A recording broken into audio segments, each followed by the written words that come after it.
아니, 저 남자가 왜 뉴스에 나오지? 저는 깜짝 놀랐습니다.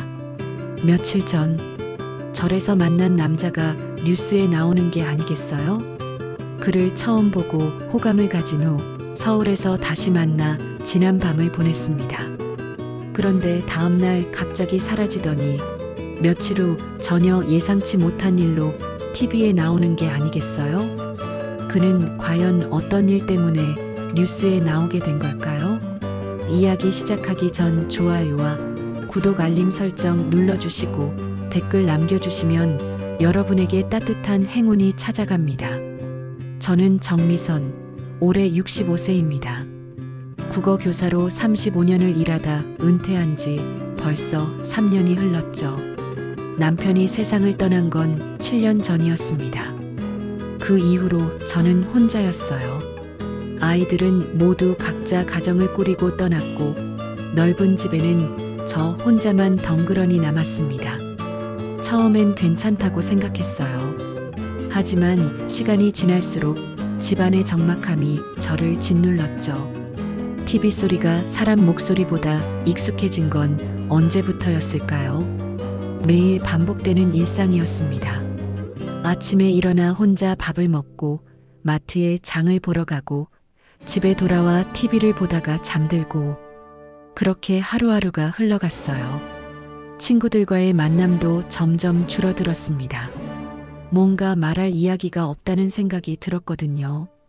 그러던 어느 날 고등학교 동창인 순이가 전화를 걸어왔습니다. 미선아, 너 요즘 어떻게 지내니? 집에만 있지 말고 나와서 사람들이랑 어울려야지. 순이는 늘 저보다 활동적이었어요.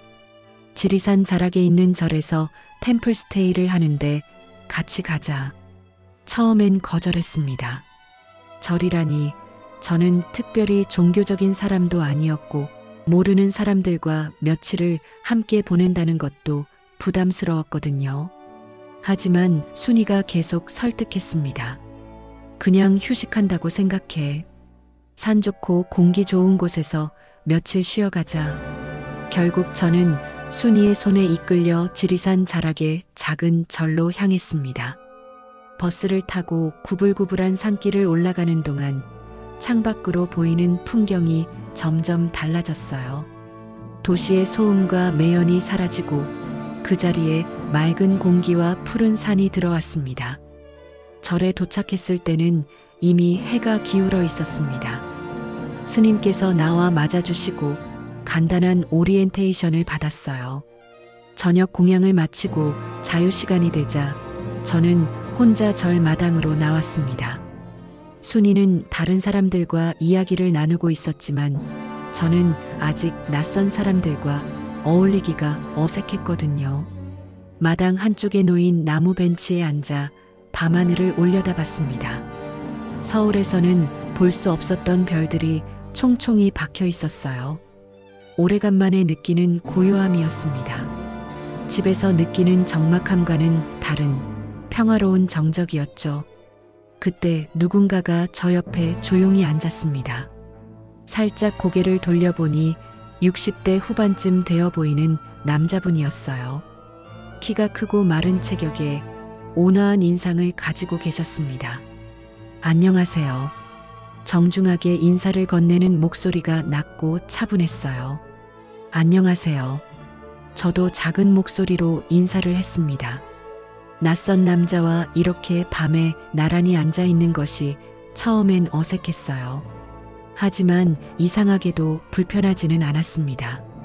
이 조용함이 나를 사람답게 만들어주네요. 그가 먼저 말을 건넸습니다. 별을 바라보며 나지막하게 중얼거리는 것 같았어요. 저도요. 오랜만에 누군가와 숨을 맞춘 기분입니다. 제가 대답했습니다.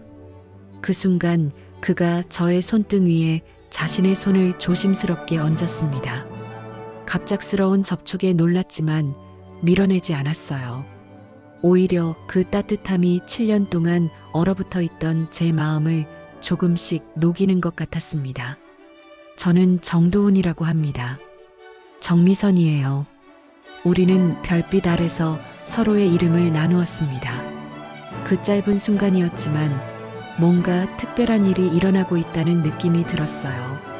다음 날 아침 새벽 4시 30분에 울리는 목탁 소리에 잠에서 깼습니다. 처음 들어보는 소리였지만 이상하게 마음이 편안해졌어요. 서둘러 옷을 갈아입고 법당으로 향했습니다. 법당 앞에서 도훈을 다시 만났습니다. 안녕하세요. 어젯밤과 똑같은 정중한 인사였어요. 하지만 이번엔 어색하지 않았습니다. 오히려 반가웠죠. 스님께서 오늘 일정을 설명해 주시면서 조편성을 발표했습니다. 1조는 정미성 거사님, 정도훈 거사님. 제 이름 다음에 도훈의 이름이 불렸을 때 가슴이 조금 뛰었어요. 우연일까요? 아니면 운명일까요? 도훈이 제 옆으로 다가와 작은 목소리로 말했습니다. 같은 조가 되었네요. 잘 부탁드립니다. 그의 눈가에 미소가 번졌어요. 저도 모르게 입꼬리가 올라갔습니다. 첫 번째 일정은 새벽 예불이었습니다. 법당 안으로 들어서자 은은한 향 냄새가 코끝을 스쳤어요. 스님의 독경 소리가 고요한 공간을 채웠습니다. 저는 절을 해본 적이 거의 없어서 어떻게 해야 할지 몰랐어요. 도훈이 제 옆에서 조용히 시범을 보여주었습니다. 손의 위치, 허리를 굽히는 각도, 일어나는 타이밍까지 말로 설명하지 않고도 그의 움직임을 따라하면 되었어요. 마치 오랫동안 함께 해온 것처럼 자연스러웠습니다. 예불이 끝나고 아침 공양 시간이 되었습니다. 절의 식사는 무건으로 하는 것이 원칙이었어요. 처음엔 답답했지만 시간이 지나면서 이상한 평화로움을 느꼈습니다. 말을 하지 않으니 오히려 상대방을 더 세심하게 관찰하게 되었거든요. 도훈은 밥을 먹는 것도 조심스럽고 정중했습니다. 숟가락을 들어 올리는 속도, 씹는 소리 하나까지 배려가 담겨 있었어요. 저도 모르게 그의 리듬에 맞춰 식사를 했습니다. 이상하게도 그렇게 먹으니 음식 맛이 더 깊게 느껴졌어요. 식사를 마치고 설거지를 할 때였습니다. 도훈이 제가 들고 있던 그릇을 자연스럽게 받아 헹궈 주었어요. 감사합니다. 작은 목소리로 말했을 때 그가 고개를 끄덕이며 미소 지었습니다. 그 순간 뭔가 따뜻한 기운이 가슴을 스쳤어요. 오전에는 무건 수행이 있었습니다. 절 뒤편 소나무 숲길을 천천히 걸으며 마음을 비우는 시간이었어요. 도훈과 저는 나란히 걸었습니다. 말은 하지 않았지만 걸음의 속도가 자연스럽게 맞아갔어요. 그의 걸음은 느리고 묵직했습니다. 마치 매 걸음마다 의미를 새기는 것 같았어요. 저도 평소보다 천천히 걸으며 발바닥에 전해지는 흙의 감촉을 느꼈습니다. 바람에 흔들리는 나뭇잎 소리, 새들의 지저김, 멀리서 들려오는 물소리까지 모든 것이 새롭게 들렸어요. 중간에 잠시 쉬는 시간이 있었습니다. 숲속 평상에 앉아 물을 마시는데 도훈이 저를 바라보며 작은 목소리로 물었습니다. 어떠세요? 힘들지 않으신가요? 걱정스러운 표정이었어요. 괜찮습니다. 오히려 마음이 편해지는 것 같아요. 제가 대답하자 그의 얼굴에 안도의 표정이 스쳤습니다. 저도 그래요. 여기 오면 마음이 정화되는 기분입니다. 오후에는 울력이라는 공동 작업 시간이 있었습니다. 절 마당을 청소하고 화단을 정리하는 일이었어요. 도훈과 저는 함께 낙엽을 모으는 일을 맡았습니다.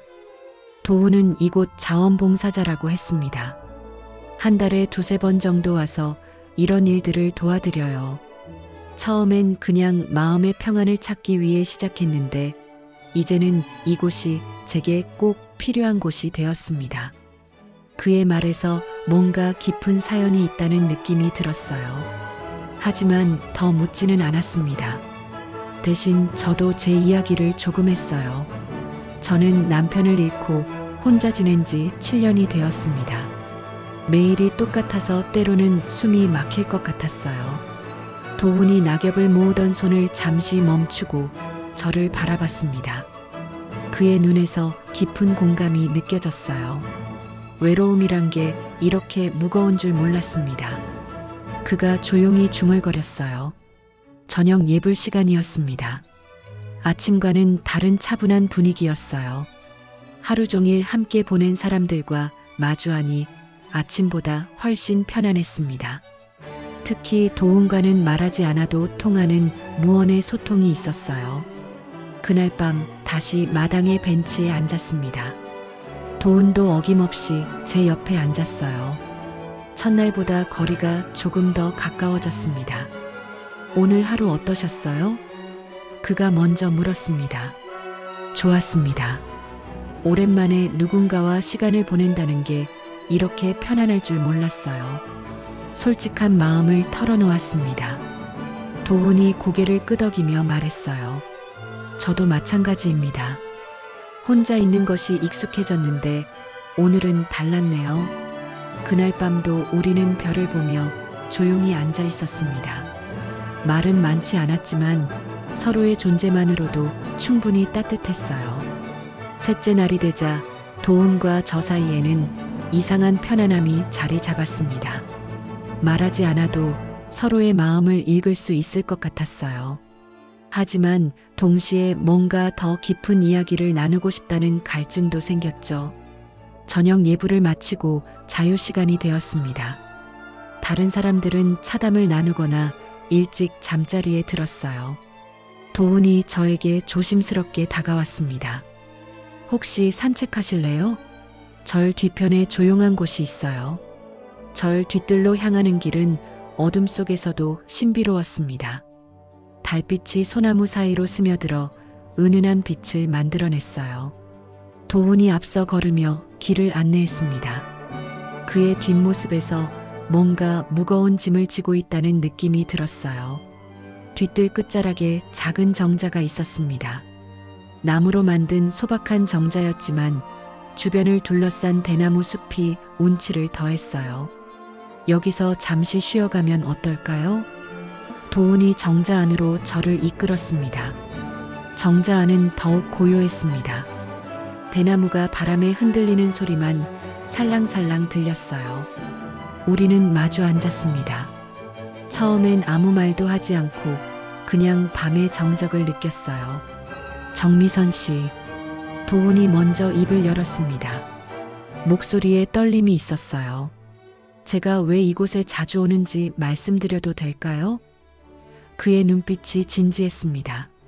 뭔가 중요한 이야기를 하려는 것 같았어요. 물론이죠. 들어드릴게요. 저도 마음의 준비를 했습니다. 이틀 동안 느꼈던 그의 깊은 슬픔이 무엇인지 궁금했거든요. 도훈이 깊게 숨을 들이쉬었습니다. 저는 병원을 운영했습니다. 꽤 큰 종합병원이었어요. 그런데 그의 목소리가 점점 작아졌습니다. 딸이 제 병원에서 수술을 받던 중에 사고가 났어요. 그 순간 제 가슴이 철렁 내려앉았습니다. 딸을 잃었다는 말인가요? 의료진의 실수였습니다. 제가 직접 수술한 건 아니었지만 병원장으로서 모든 책임은 제게 있었죠. 도훈의 손이 떨리고 있었습니다. 딸을 지키지 못했습니다. 그 죄로 저는 살아있는 게 죄 같았어요. 병원을 그만두고 사람들을 피해 살았습니다. 여기 오는 것만이 유일한 위로였어요. 저는 할 말을 잃었습니다. 어떤 위로도 그의 아픔을 달래줄 수 없을 것 같았어요. 대신 제 손을 조심스럽게 그의 손 위에 올려놓았습니다. 그의 떨림이 제게도 전해졌어요. 저도 이야기해도 될까요? 제가 입을 열었습니다. 도훈이 고개를 들어 저를 바라봤어요. 저는 매일 이대로 늙어만 가는 게 두려웠어요.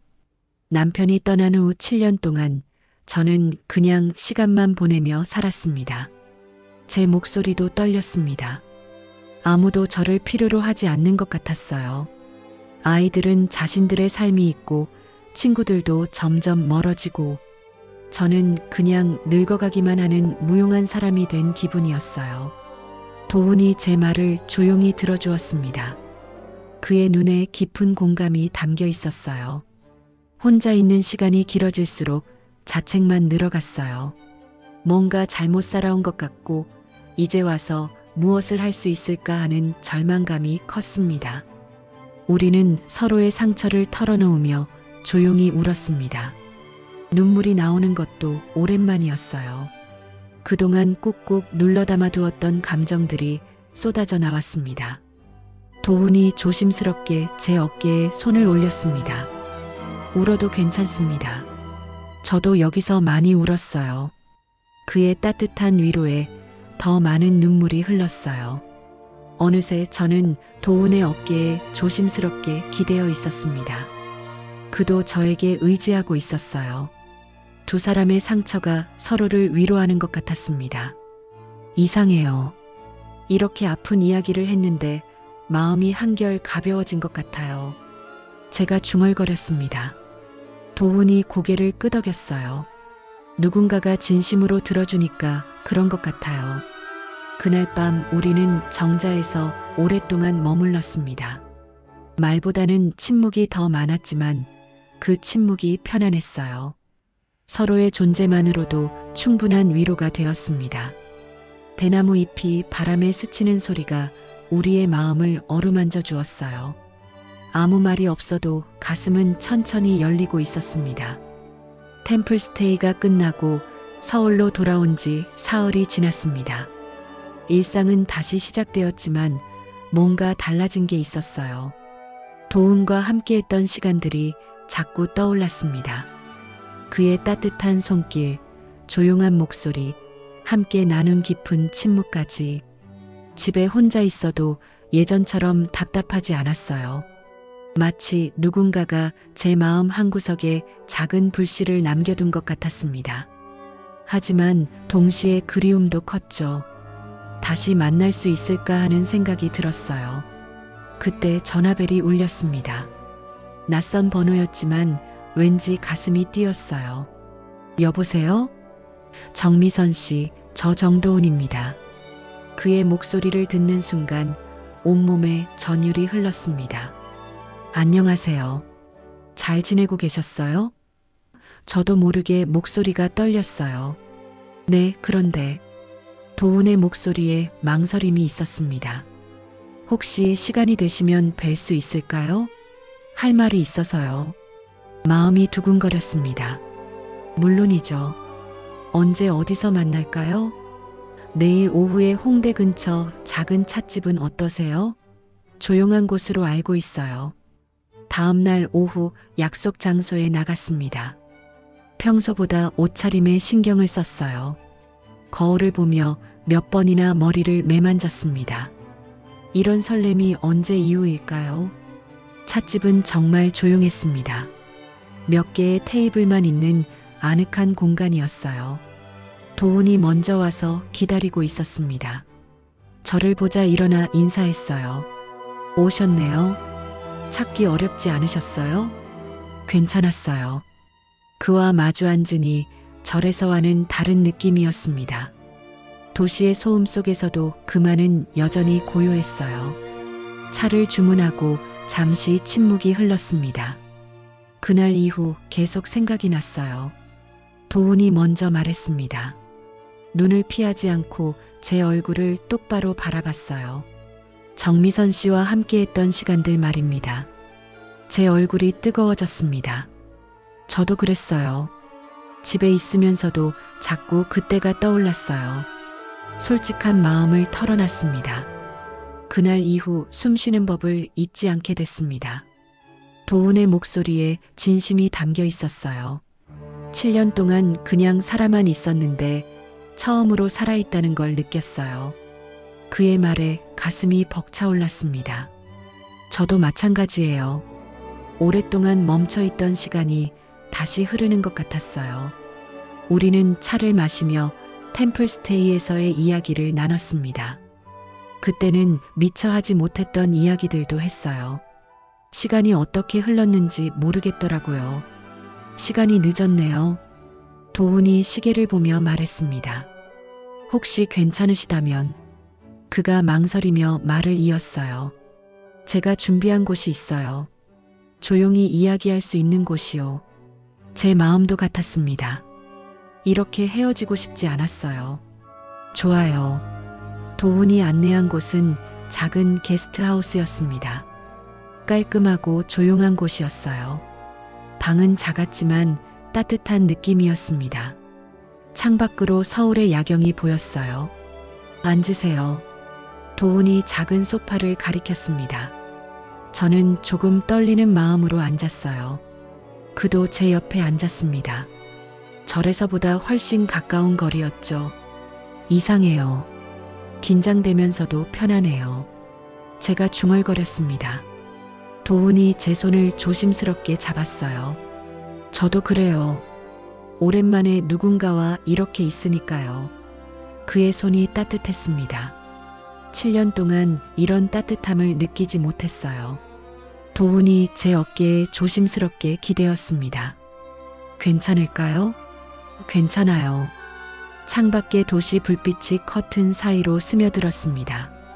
우리는 말없이 서로에게 기대어 앉아 있었어요. 오래 잠들어 있던 감정들이 천천히 깨어나는 것 같았습니다. 도훈의 숨결이 제 목덜미에 닿았습니다. 그 따뜻함에 온몸이 떨렸어요. 미선 씨. 그가 제 이름을 부르는 목소리가 달달했습니다. 그날 밤은 그 어떤 말보다 깊었습니다. 그 어떤 위로보다 따뜻한 숨결이었어요. 두 사람의 외로움이 서로를 감싸 안은 밤이었습니다. 도훈과 함께했던 그날 밤 이후 제 일상은 완전히 달라졌습니다. 매일 아침이 설레었어요. 거울을 보며 미소 짓는 제 모습이 낯설면서도 기분 좋았죠. 7년 만에 처음으로 살아있다는 느낌이었습니다. 도훈에게서 간간히 문자가 왔어요. 오늘도 좋은 하루 되세요. 날씨가 쌀쌀하니 감기 조심하세요. 그런 평범한 인사말들이 제게는 하루의 활력소가 되었습니다. 며칠 후 저녁, 평소처럼 TV를 켜고 채널을 돌리고 있었어요. 뉴스는 재미없고 드라마는 시간이 애매하고 그러다 시사 프로그램에 눈이 멈췄습니다. 의료계 비리 고발, 그 후 3년이라는 제목이 화면에 떠올랐거든요. 처음엔 별 관심이 없었어요. 요즘 이런 비리 이야기가 워낙 많으니까요. 하지만 프로그램이 진행되면서 점점 집중하게 됐습니다. 의료재단 내부 비리를 폭로한 병원장 출신의 제보자라는 멘트가 나왔을 때였죠. 갑자기 가슴이 두근거렸습니다. 뭔가 불길한 예감이 들었어요. 그리고 화면에 한 남자의 모습이 나타났을 때 저는 숨을 멈췄습니다. 도훈이었거든요. 정도훈 전 세명병원 병원장은 3년 전 자신이 근무하던 병원의 횡령과 의료장비, 리베이트 비리를 내부 고발했습니다. 아나운서의 목소리가 들렸지만 머릿속이 하얗게 변했어요. 화면 속 도훈은 지금과는 다른 모습이었습니다. 정장을 입고 기자들 앞에서 기자회견을 하고 있었어요. 저는 더 이상 침묵할 수 없었습니다. 환자들을 위해 써야 할 돈이 개인의 이익을 위해 빠져나가는 것을 그냥 볼 수만은 없었습니다. 프로그램은 당시 상황을 자세히 보도했습니다. 도훈이 고발한 비리는 상당한 규모였어요. 병원 고위층들이 의료장비 구매 과정에서 리베이트를 받고 병원 운영비를 개인적으로 유용한 사건이었습니다. 하지만 내부 고발 이후 정 전 병원장은 병원을 그만두고 어디론가 자취를 감춰버렸습니다. 기자의 멘트가 이어졌어요. 현재까지도 그의 행방은 알려지지 않은 상태입니다. 화면에는 도훈을 바라보는 다양한 시각이 소개됐습니다. 의로운 고발자라고 평가하는 사람들도 있었고, 책임을 지지 않고 도망친 회피자라고 비난하는 목소리도 있었어요. 저는 리모컨을 쥔 손이 떨렸습니다. 도훈이 절에서 했던 말들이 떠올랐어요. 딸을 지키지 못했습니다라고 했던 그 말이 사실이 아니었던 건가요? 아니면 제가 잘못 이해한 걸까요? 프로그램이 끝날 때까지 저는 화면을 뚫어져라 쳐다봤습니다. 도훈의 과거가 이런 것이었다니. 내부 고발이라는 게 얼마나 어려운 결정인지 알고 있었어요. 하지만 왜 저에게는 말하지 않았을까요? 머릿속이 복잡했습니다.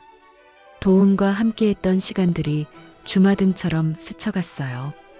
그의 조심스러운 말투, 깊은 눈빛, 무거운 침묵들, 모든 것이 이제는 다르게 느껴졌습니다. TV를 끄고 소파에 깊숙이 몸을 맡겼어요. 그 사람은 왜 나에게 그걸 말하지 않았을까? 혼자 중얼거렸습니다. 화가 난 건 아니었어요. 오히려 궁금했습니다. 무엇이 그를 그렇게 무겁게 만들었는지, 왜 혼자 그 모든 걸 감당하려 했는지. 도훈에게 전화를 걸어볼까 생각했지만 뭐라고 말해야 할지 몰랐어요. 뉴스 봤다고 하면 너무 직접적이고 왜 말하지 않았냐고 하면 비난하는 것 같았거든요. 그날 밤 잠을 이룰 수 없었습니다. 도훈의 진짜 이야기가 무엇인지, 그가 지금 어떤 마음으로 살고 있는지 계속 궁금했어요. 내부 고발 후 3년 동안 혼자 견뎌온 그 시간들이 얼마나 외로웠을까 생각하니 가슴이 아팠습니다. 시사 프로그램을 본 후 며칠이 지났지만 도훈에게서는 연락이 없었습니다. 저도 먼저 연락하기가 어려웠어요. 뭐라고 말해야 할지, 어떤 표정으로 그를 바라봐야 할지 모르겠더라고요. 결국 지리산 절에 전화를 걸었습니다. 안녕하세요. 며칠 전 템플스테이에 참여했던 정미선입니다. 스님의 목소리가 반갑게 들렸어요. 아, 네. 안녕하세요. 혹시 정도훈이라는 분 연락처를 알 수 있을까요? 자원봉사를 하신다고 들었는데 망설이며 물어봤습니다. 죄송합니다. 개인정보상 알려드릴 수는 없습니다. 예상했던 답변이었지만 마음이 답답했어요. 그럼 제가 편지를 쓰면 전해주실 수 있나요? 그 정도는 가능합니다. 보내주시면 다음에 오실 때 전해드리겠습니다. 편지를 쓰려고 책상에 앉았지만 첫 줄부터 막혔습니다. 뉴스를 봤다고 하면 너무 직접적이고 왜 말하지 않았느냐고 하면 비난하는 것 같았어요. 결국 며칠째 빈 편지지만 바라보고 있었습니다. 그런데 일주일 후 뜻밖의 소포가 도착했습니다. 발신지를 보니 지리산 절이었어요. 가슴이 두근거렸습니다. 혹시 도훈에게서 온 건 아닐까요? 서둘러 포장을 뜯어보니 작은 편지 봉투와 함께 절에서 만든 차 한 봉지가 들어있었습니다. 편지 봉투를 열어보니 도훈의 단정한 손글씨였어요. 정성스럽게 쓴 글자 하나하나에서 그의 마음이 느껴졌습니다. 미선 씨께 아마 제 이야기를 들으셨을 것입니다. 편지는 이렇게 시작됐어요. 놀라셨을 거예요. 처음부터 말씀드렸어야 했는데 용기가 나지 않았습니다. 손이 떨려서 편지를 제대로 잡기도 어려웠어요. 저는 두려웠습니다. 제 이야기를 알게 된 당신이 등을 돌릴까 봐서요. 3년 동안 저는 누구에게도 진실을 말하지 못했습니다. 도훈의 솔직한 마음이 글자 하나하나에 담겨 있었습니다. 고발을 한 것은 옳은 일이었다고 생각합니다. 하지만 그 후의 시간들은 너무 외로웠어요. 사람들은 저를 영웅이라고도 하고 배신자라고도 했습니다. 편지를 읽어가면서 가슴이 아팠어요. 하지만 무엇보다 힘들었던 건 제가 한 일이 정말 옳은 것이었는지 확신할 수 없었다는 점입니다. 밤마다 자책하며 살았어요. 그런데 미선 씨를 만나고 모든 게 달라졌습니다. 이 부분에서 눈물이 나기 시작했어요. 당신 앞에서는 처음으로 인간으로 숨을 쉴 수 있었습니다. 고발자도 배신자도 영웅도 아닌 그냥 한 사람으로서 말이에요. 편지는 계속 이어졌습니다. 당신과 함께 있을 때만은 과거의 무게를 잠시 내려놓을 수 있었어요. 당신의 따뜻한 시선이 저에게는 구원이었습니다. 당신 덕분에 저는 죄인이 아닌 사람으로 다시 살아갈 용기를 얻었습니다. 이 문장을 읽을 때 목이 메었어요. 그가 얼마나 힘들었을지, 얼마나 외로웠을지 상상이 됐거든요. 제가 당신을 속인 건 아닙니다. 함께했던 모든 순간이 진심이었어요. 다만 제 과거가 당신에게 짐이 될까봐 말하지 못했을 뿐입니다. 편지 마지막 부분이었습니다. 만약 저를 용서하실 수 있다면 언제든 연락 주세요. 아니면 그냥 좋은 추억으로 남겨두셔도 괜찮습니다. 당신의 선택을 존중하겠습니다. 편지 끝에는 그의 핸드폰 번호가 적혀 있었어요. 추신, 절에서 만든 차입니다. 마시면서 좋은 시간들을 기억해 주세요. 편지를 다 읽고 나니 복잡했던 마음이 조금씩 정리되는 것 같았습니다. 도훈이 저를 속인 게 아니라는 걸 알 수 있었어요. 오히려 그의 아픔이 더 깊게 느껴졌습니다. 저는 편지를 가슴에 꼭 안고 한참 동안 아무 말 없이 앉아 있었습니다. 무겁던 마음이 조용히 눈물과 함께 흘러내렸어요. 그가 3년 동안 혼자 견뎌온 시간들이 얼마나 고통스러웠을까 생각하니 더 많은 눈물이 났습니다. 창밖으로 저녁 노을이 스며들고 있었어요. 그 따뜻한 빛을 받으며 저는 결심했습니다. 내일 도훈에게 전화를 걸겠다고, 그리고 제 마음을 전하겠다고. 도훈의 편지를 받은 다음 날 저는 그에게 전화를 걸었습니다. 편지 잘 받았어요. 고마워요. 그의 목소리에서 깊은 안도감이 느껴졌어요. 그 후로 우리는 가끔씩 만나기 시작했습니다. 예전만큼 자주는 아니었지만 만날 때마다 서로를 더 깊이 이해하게 됐죠. 몇 달이 흘렀습니다. 어느 날 구청에서 온 안내문을 받게 됐어요. 시니어 자원봉사 활성화 강연회라는 제목이었습니다. 평소라면 그냥 넘겼을 텐데 요즘은 뭔가 새로운 일에 도전해보고 싶은 마음이 생겼어요. 강연회 당일 구청 대강당에는 제 또래의 어르신들이 많이 모여 있었습니다. 자리에 앉아 프로그램을 보는데 강연자 이름을 보고 깜짝 놀랐어요. 정도훈, 그의 이름이 적혀 있었거든요. 가슴이 두근거렸습니다. 그가 이런 강연을 한다는 걸 몰랐어요. 뒷자리에 조용히 앉아 무대를 바라봤습니다. 곧 도훈이 연단에 올라왔어요. 안녕하세요. 오늘 이 자리에 서게 되어 영광입니다. 도훈의 목소리가 강당에 울려 퍼졌습니다. 예전보다 훨씬 당당해 보였어요. 저는 몇 년 전 큰 선택을 했습니다. 그리고 그 선택 때문에 오랫동안 숨어 지냈죠. 그가 자신의 이야기를 시작했어요. 내부 고발을 했던 일, 그 후의 고립감, 그리고 자원봉사를 통해 다시 세상과 연결되었던 과정을 솔직하게 털어놨습니다. 청중들이 조용히 귀 기울이고 있었어요. 옳은 일을 했다고 생각했지만 그 후의 시간은 너무 외로웠습니다. 도훈의 목소리에 진심이 담겨 있었어요. 사람들을 피해 살면서 제 자신까지 잃어버린 것 같았거든요. 그런데 자원봉사를 시작하면서 깨달았습니다.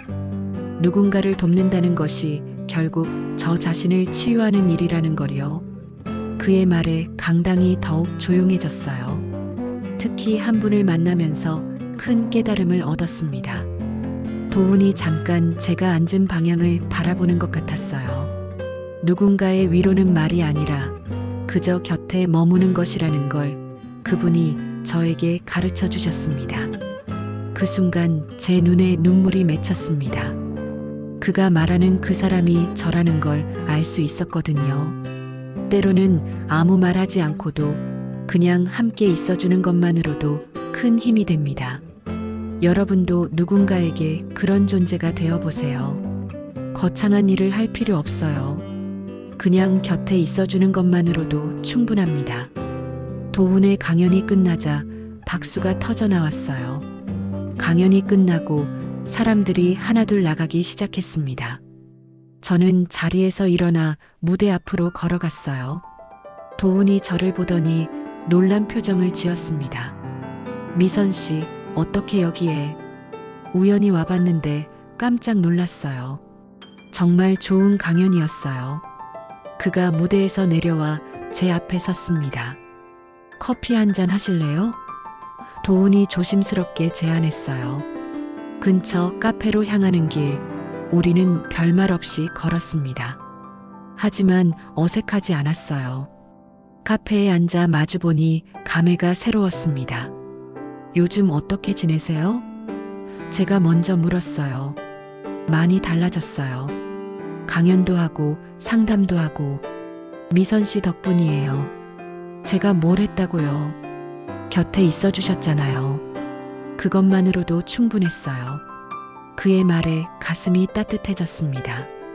저는 잠시 망설이다가 입을 열었어요. 도훈 씨, 아까 강연에서 하신 말씀 기억나요? 곁에 머무는 것이 위로라고 하셨잖아요. 그가 고개를 끄덕였습니다.